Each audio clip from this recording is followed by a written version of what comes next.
Olá pessoal, e aí, tudo certinho com vocês? Espero que vocês estejam todos bem. Vamos dar continuidade às nossas aulas online, certo?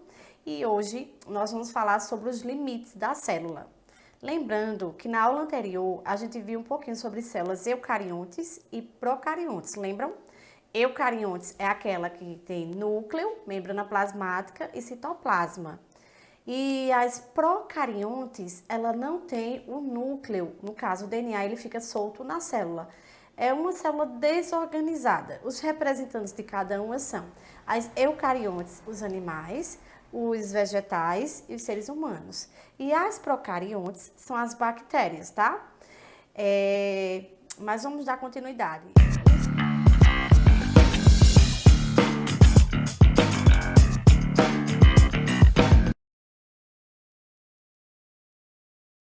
Os limites da célula.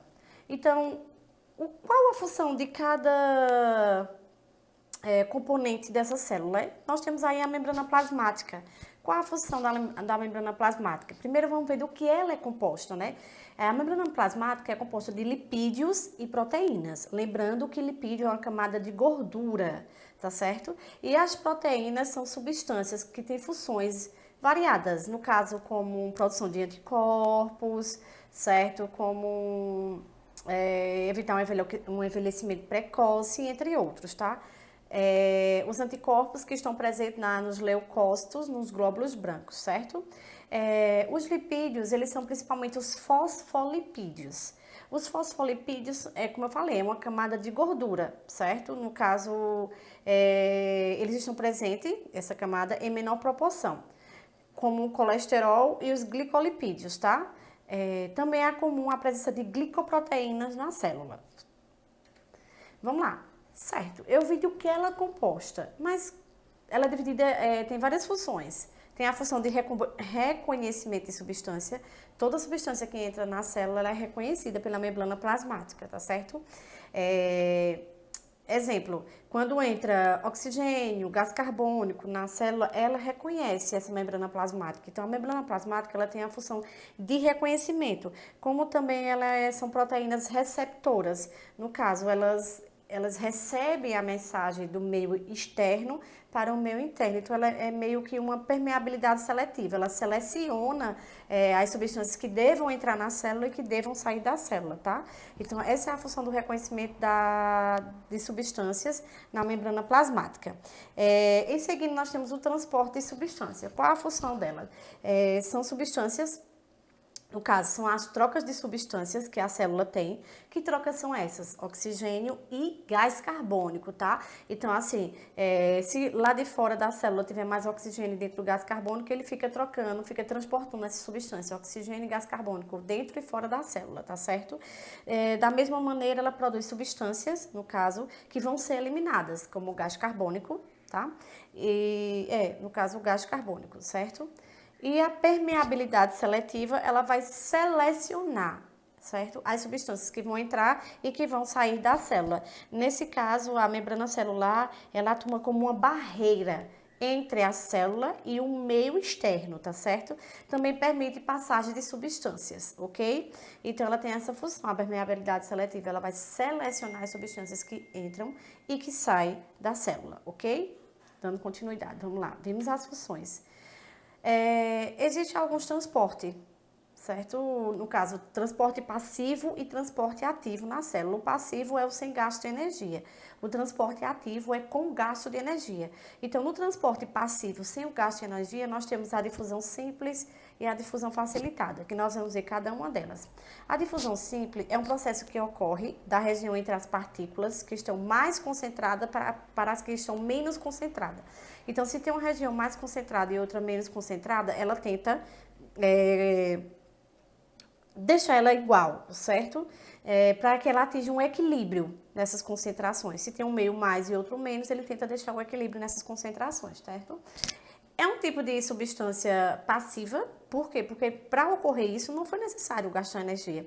Se as substâncias que existem dentro da célula e que existem fora da célula estão em quantidade diferente, certo? Ele tenta controlar essa substância, equilibrar essa substância. Mas para que isso aconteça, não necessita que a célula gaste energia para isso, tá? Então, é um transporte chamado de processo passivo, que ele ocorre sem um gasto de energia. A difusão é um processo muito importante, principalmente na respiração, tá, gente? Por quê? Porque ela permite a entrada e a saída de substâncias da célula. É um metabolismo celular, certo? Exemplo, a respiração mesmo, oxigênio e gás carbônico. Temos aí a parte do sistema urinário, os rins. Os rins vão filtrar o sangue e vai eliminar essas excretas, tá? Isso é uma difusão. Na realidade, isso não acontece com gasto de energia, por isso que é um transporte passivo, ok? Temos aí também, no caso da respiração, ele fala sobre os alvéolos. Gente, os alvéolos estão encontrados dentro dos pulmões, tá? E ele tem função das trocas gasosas, que é o oxigênio e o gás carbônico. No caso, esse oxigênio, ele difunde-se para o sangue dos capilares, certo? Enquanto isso, o gás carbônico que está presente nesse sangue capilar, ele difunde-se para o interior dos alvéolos. Então, é uma troca, esse oxigênio e gás carbônico que entra e sai da célula, tá certo? Dentro dos pulmões. Então, os alvéolos pulmonares, que é essa troca de oxigênio, tá certo? No caso do oxigênio com gás carbônico, é um processo de difusão simples, é um processo que não ocorre gasto, não tem gasto de energia nessa troca, ok? Nos alvéolos. Aí tem uma imagem, foca aí na imagem. A imagem mostra, ó, o meio mais concentrado para um meio menos concentrado. Para ocorrer a difusão, houve um equilíbrio das substâncias que existem na célula. Ocorreu o equilíbrio, então ocorreu a difusão simples. Nesse caso aí, ele não houve gasto de energia. Temos aí, ó, em seguida, nós temos a osmose. O que seria a osmose? A osmose é a água que se movimenta livremente através da membrana, sempre no local de menor concentração, no caso do dissoluto para o de maior concentração, tá? Então, de menor para o de maior concentração. A pressão com qual a água é forçada a atravessar a membrana é reconhecida como pressão osmótica. Então, na realidade, quando a água ela tenta atravessar a membrana plasmática, certo? Essa substância, de um meio menos concentrado para um meio mais concentrado, é chamada de pressão osmótica, certo? Então, a água vai tentar atravessar, ela vai ter que ter impulso para que isso ocorra. Então, é sempre de um menor para um maior, ok? Então, isso está relacionado aí à osmose. Existe a osmose em células animais e existe a osmose em células vegetais, que a gente vai ver mais na frente. A osmose em células animais, quando o meio extracelular, fora da célula, é isotônico. O que é isotônico? Com a mesma quantidade de substância, certo? Como falar aí, isto é, ter a mesma concentração no citoplasma. Então, a quantidade de água que entra na célula é aproximadamente a mesma quantidade que sai da célula. Então, a quantidade que entra é a mesma que sai. Isso é um tipo de osmose em animais. Entrou e saiu praticamente a mesma quantidade, houve um processo chamado isotônico, que é a igualdade nas concentrações, o equilíbrio nas concentrações fora e dentro da célula. Se o meio extracelular, no caso fora da célula, certo, é hipotônico, isto é, menor concentração no citoplasma, certo, ocorrerá a passagem de água do meio menos concentrado, o lado de fora da célula, para o meio mais concentrado, que é o lado de dentro da célula. Então, se fora está menos concentrado do que dentro, ele tenta fazer esse equilíbrio, certo? Então, esse processo é chamado hipotônico, que quer dizer de menor concentração para o de maior concentração, ok? Aí, portanto, nesse caso aí, células mergulhadas em soluções hipotônicas, tá certo? Tende a absorver o quê? Água, certo? Então, se ela tende a absorver água, se a absorção for grande, a célula pode inchar. No que a célula incha, ela morre. Ela pode morrer, por quê? Aí ela atingiu o seu ponto máximo, certo? Então, na realidade, se todas as substâncias, se todas as células for mergulhadas no meio hipotônico, ela vai absorver. Cada vez que ela absorve água, ela pode inchando, a um ponto de que ela pode perder suas funções. Se o meio for hipertônico, ao contrário, no caso não hipo e sim hipertônico, o que é que pode acontecer? Ou seja, o mais concentrado do que o citoplasma, a célula tende a perder água para o meio. Então, no caso, se a absorção for de grande intensidade, certo? Ela tende a absorver. Se ela for hipertônica, ela tende o quê? A perder água. Ela vai perder água para o ambiente externo, diferente do hipotônico, que ela vai absorver, inchar, certo? E até perder suas funções, que é perder as células, no caso, elas morrem, tá?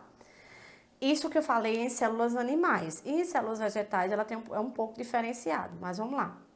Células vegetais também absorvem água pela osmose, certo? Então, exemplo, uma substância que está imersa em meio hipertônico, a célula vegetal ela tende a perder água, certo? E se, no caso do vegetal, ó, voltando aqui, cadê? Aqui no hipotônico, não é isso? Não, aqui não. Aqui, ó. No entanto, se for hipotônico, ela tende a absorver. Quando ela absorve, ela morre. No animal, não é isso? No vegetal, é ao contrário. No caso hipertônico, lá foi hipo, né? No hipertônico, no vegetal, o que é que ela tende a acontecer se ela vai, no caso, ela absorve essa água, no que ela absorve, ela ou perde, ela pode absorver ou perder água. E, independentemente da absorção ou a perda de água, ela pode o quê? Levá-lo a murchar. A outra é inchar. No animal, ela incha ao ponto de morrer a célula. Já no vegetal, ela vai o quê? Murchar, certo? Aí tem processo que é chamado de plasmólise, certo? No caso, quando a célula murcha, ela é chamada de plasmólise, que é justamente uma deformação da célula. Ela murchou, deformou, é plasmólise, tá? No vegetal. E a deplasmólise, certo? É revertida, é um processo revertido. No caso, a plasmólise pode reverter e as células forem imersas em meio hipertônico. Então, no caso, a célula absorve a água por osmose, tornando-se novamente túrgida, ou seja, inchada, certo? Já no meio hipertônico, se ela perde a água, ela sofre deformação, ela pode murchar. Já na deplasmólise, o que ela pode acontecer? Ela pode inchar novamente, enquanto a outra ela perde, ela murcha, essa ela pode inchar, tá certo? No meio hipotônico, no outro foi no meio hipertônico, tá certo, pessoal? Vamos lá. As células vivas, elas estão sujeitas a sofrer osmose, certo? Que é um processo físico-químico, que há uma alteração na célula. No caso, ela leva a perder ou ganhar água. No que ela perde ou ganha água, ela vai variar, certo? O seu volume, ela vai ficar diferente, tá certo? Então, é um processo físico-químico que ela vai mudar a sua estrutura até como é que eu posso dizer? O volume dela em si, ela vai ser mudado em relação a essa quantidade de água, tá certo? Que entra e sai da célula. Outro processo evolutivo nos animais desenvolveram diversos mecanismos para regular o processo osmótico que estão sujeitos, certo? Exemplo, de modo geral, os peixes de água doce, os peixes de água salgada, eles não podem viver no mesmo ambiente, no mesmo aquário, certo? Por quê? Porque, na realidade, eles têm um meio de adaptação diferenciado, que é justamente esse meio de osmose, tá? É o equilíbrio das substâncias que existem no corpo deles. Então, se eu colocar esses animais em um ambiente, no mesmo ambiente, certo? Sejam eles ou de água doce ou de água salgada, certo? Lembrando que os peixes são... Eu tenho peixe de água doce e tenho peixe de água salgada. Aí eu pego todos eles e coloco na água doce. Será que o de água salgada vai conseguir sobreviver naquele habitat? Não, por conta da sua osmose, que é justamente seu equilíbrio, certo? Suas substâncias que contém no corpo do animal. Então, por isso, ele não consegue se adaptar ao mesmo ambiente do outro, tá certo? Por ter equilíbrios diferenciados, que são justamente essas concentrações, essa osmose, certo? Plantas do manguezal também é um exemplo. O excesso de sais absorvido pelas suas raízes é eliminado por meio de estruturas especiais. No caso, essas estruturas estão presentes na folha. Então, tá lá o mangue, as plantas do mangue, quando elas absorvem aqueles sais, ela tenta eliminar aquele sal pelas suas folhas, já que ela não absorve aquilo ali, não é de interesse para ela, tá certo? Vimos a difusão simples, agora vamos ver a difusão facilitada. O que é uma difusão facilitada? Difusão facilitada é, no caso, algumas substâncias que não atravessam a membrana por difusão simples, ela pode atravessar por uma difusão facilitada, certo? No caso, é um transporte seletivo, ou seja, ela permite apenas algumas moléculas para atravessar a célula. Nem todas as moléculas atravessam, não. Só algumas moléculas. Então, no caso aí, a difusão simples, enquanto todas as moléculas têm a facilidade de passar na célula, na difusão facilitada ela não tem a mesma, certo? Ela vai selecionar as moléculas que devem passar ou não na célula, ok? transporte ativo, que é a bomba de sódio e potássio. A bomba de sódio e potássio ela é de suma importância no nosso sistema nervoso, tá? Que é o lado positivo e negativo, que é o sódio e o potássio em si. Vamos lá. A bomba de sódio e potássio já não é mais um transporte passivo, que é aquele que não ocorre gasto de energia. Veja, o transporte passivo nós vimos a difusão simples, a difusão facilitada e a osmose. Nesses três casos não houve gasto de energia. Então, quando não há gasto de energia, é um transporte passivo, tá? E o transporte ativo é aquele que ocorreu gasto de energia. A célula gastou energia para que o processo ocorresse, tá? É a bomba de sódio e potássio, que faz parte tanto do nosso tecido muscular, no caso, nossa contração muscular, como do nosso sistema nervoso, que são os impulsos, tá? É um tipo de transporte ativo, porque ocorreu gasto de energia nas células do nosso corpo e são devido a diferentes concentrações de íons de sódio e potássio presentes na célula, certo? Como eu falei para vocês, esse transporte de bomba de sódio e potássio, ele é importante na transmissão dos impulsos nervosos e na contração do nosso músculo, certo? Só que na realidade, gente, o transporte de sódio e potássio que existe na célula, ela vai transportar o sódio para fora da célula e o potássio para dentro da célula. Então, o sódio sai, o potássio entra, tá? Esse transporte é realizado por uma proteína. Essa proteína está presente na membrana plasmática, ok? A cada 3 íons de sódio que ele elimina, no caso, 2 íons de cálcio entra na célula. A cada 3 que sai, 2 entra, certo? A cada 3 sódio que sai, 2 potássio entra na célula, certo? Como esse transporte de íons positivos para fora é maior do que para dentro, o interior da célula permanece mais negativo, criando uma diferença de cargas elétricas, que é as cargas positivas e negativas, certo? Essa diferença é essencial para o funcionamento dos impulsos nervosos. É por isso que nossos impulsos nervosos funcionam, por essa diferença de cargas elétricas positivas e negativas, que é justamente a quantidade de sódio que sai da célula e a quantidade de potássio que entra na célula, ok? Então, essa diferença de carga elétrica é de suma importância para o nosso, para os nossos impulsos nervosos, assim como também para a nossa contração, a contração do nosso músculo, certo? Transporte por meio de vesículas. Existem vários tipos. Na realidade, são 2 tipos, né? Endocitose e exocitose. Vamos lá.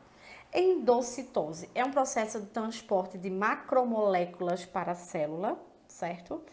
Ou, no caso, macromoléculas para o interior da célula ou ingestão de partículas sólidas de grande tamanho que ocorrem em algumas células de animais e de alguns protozoários. No ser humano em si e outros animais, desculpa.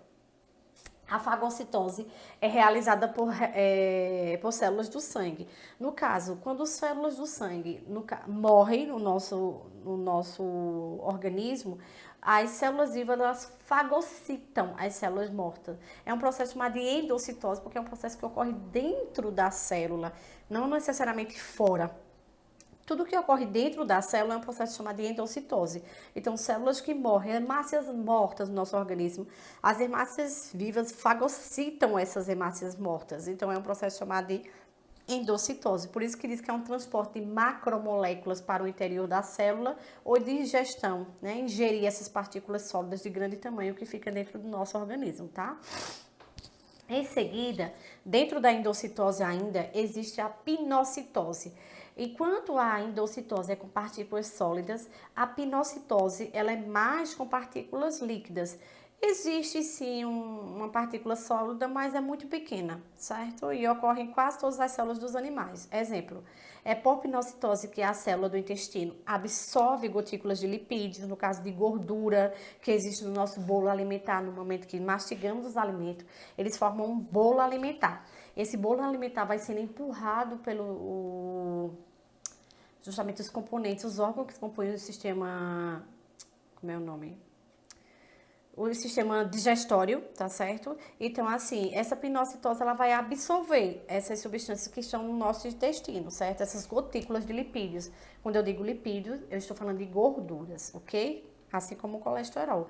Lembrando que o colesterol existe o lado positivo e negativo, né? Que é o HDL, o LDL. O HDL é o bom colesterol e o LDL é o mau colesterol, tá certo? Para que o LDL seja controlado, o HDL tem que estar bem, tá certo? Porque é ele quem controla o mau colesterol. Por isso a importância sempre da gente estar em praticar atividade, caminhada, para que esse HDL ele fique sempre alta e tente combater o LDL, que é esse excesso de gordura do nosso organismo, tá bom? Já o outro que a gente viu a endocitose, dentro da endocitose tem a fagocitose e a pinocitose. Aí agora a gente vai ver exocitose. O que seria essa exocitose? Enquanto a endo é dentro, a exocitose é fora, tá certo? Então são vesículas citoplasmáticas, certo? Que contém também algumas macromoléculas, sendo transportada até a superfície da célula, funde-se a membrana plasmática e elimina todo o seu conteúdo para o meio extracelular. Então, tudo que não é absorvido pela célula é eliminado, é pelo processo chamado de exocitose. Essa eliminação é chamada de plasmocitose, que é a defecação da célula. Então, a célula elimina, sim, suas substâncias, elimina tudo aquilo que não é aproveitado por ela. Então, a eliminação é chamada de plasmocitose, ok? Em seguida, nós vamos ver os envoltórios externos à membrana plasmática. Nós temos aí o glicocálix. O que é o glicocálix, gente? O glicocálix é composto por glicolipídios, certo? É justamente a gordura em si, certo? E glicoproteínas, produzida pela própria célula e constantemente elas são renovadas. As funções envolvem a célula, desempenham um papel de proteção mecânica também e atua no reconhecimento da célula. Lembrando que esse tipo de célula também trabalha no sistema imunitário, que é a defesa do nosso organismo, tá? Então, o glicocálise, além de atuar como reconhecimento e envolve a célula, como também desempenha um papel de proteção mecânica, ela também protege a célula, é como se fosse uma defesa, tá certo? O nosso organismo é como se fosse um sistema imunitário, proteger justamente vírus, bactérias que tentam entrar dentro da célula, certo? Em seguida, nós temos aí a parede celular. A parede celular não está presente em todas as células, só em algumas células. Vamos lá. É um envoltório presente em células de bactérias, certo? Plantas, algas e fungos. Não estão presentes nas células dos seres humanos, assim também como de alguns animais, tá? Essa parede celular, no caso a bacteriana, ela tem um formato característico à célula mesmo, tá? Ela impede a expansão do citoplasma. Gente, o citoplasma é a parte líquida da célula. No caso, ela impede que esse citoplasma tente se expandir dentro da célula, tá? É por isso que essa parede celular, ela controla esse citoplasma dentro da célula, certo? E também ela vai controlar o rompimento da célula também por uma absorção, uma grande absorção, certo, de água, certo? Como ela também protege a célula na parte bacteriana. E temos ainda a parede celulósica, né? O que é essa parede celulósica aí? A parede celulósica tem funções como protege a célula, certo? Mantém o seu formato para que não se perca, tá? Contribui também para a adesão e a comunicação entre células vizinhas, certo? Impede a entrada e a saída excessiva de água. E por sua rigidez, contribui para manter a postura ereta das plantas, certo? Então, aqui, pessoal, para finalizar, essa é a função dos envoltórios que compõem a célula, né? Isso como a gente viu a membrana plasmática, o citoplasma, tá certo? E outras funções que existem entre elas. Espero que vocês tenham ficado claro. Lembrando que existem dois transportes na célula, que é o passivo e o ativo. O passivo não ocorre gasto de energia, o ativo ocorre. Lembrando que o passivo tem a difusão simples, a facilidade e a osmose, tá? E o transporte ativo é a bomba de sódio e potássio, que tem a ver com a nossa contração muscular e com os nossos impulsos nervosos, tá, gente? Espero que tenha ficado claro, tá bom? Posteriormente, irei mandar as atividades para que vocês façam e qualquer dúvida a gente vai tirando, tá? Então, até a próxima aula, se Deus quiser.